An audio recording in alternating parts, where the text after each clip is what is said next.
I didn't expect this, but this might be the easiest vlogging setup I've ever used. Like, look at this.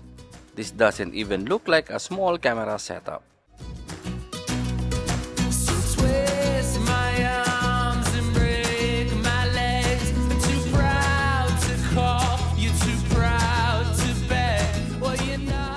So this is what I'm using right now, the Canon R50 V paired with the RF 16mm and mounted on the DJI RS3 Mini.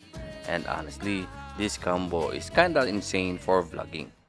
Time and time again, depending on your love.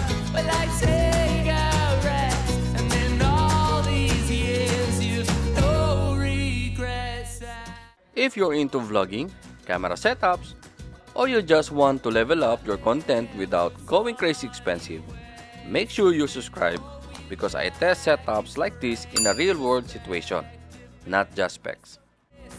My mouth to shut me up. Oh, we're blowing on the dice for love. When I call you up, well, I need you quickly. You're beating around the bushes. Hit me, I need your love like cigarettes. I've been searching for that first buzz.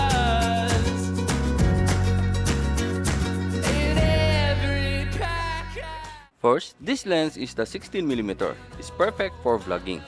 Wide enough for handheld shot, you get that natural background and just feels immersive. And the R50 V, super lightweight, which makes it perfect for long shooting days.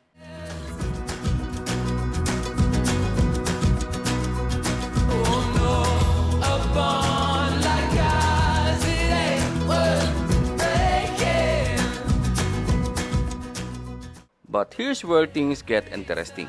This is where the RS3 Mini comes in. Look at that. Smooth, stable, cinematic. This is the difference between just vlogging and looking like a pro.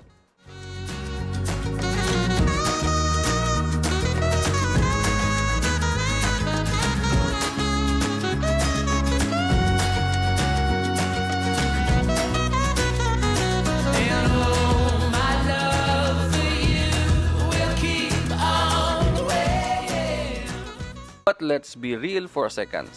Do you actually need the gimbal for the camera? Not really. The R50 V is already light and you can vlog handheld. But if you want the next level look, especially walking shot, this changes everything.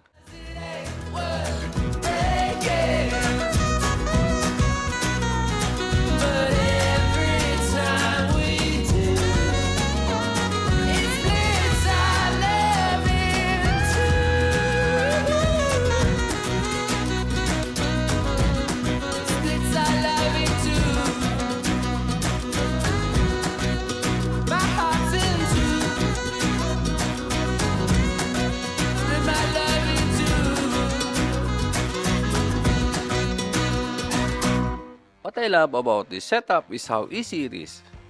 No heavy rig, no complicated setup. Just turn it on and start shooting. And that's what matters for vlogging. Speed and consistency. I've been dying to figure it out. Why do I live this way? Now, quick downside. Using a gimbal adds extra setup time. And yeah, it's another thing to carry. So if you are a super casual vlogger, maybe it's overkill.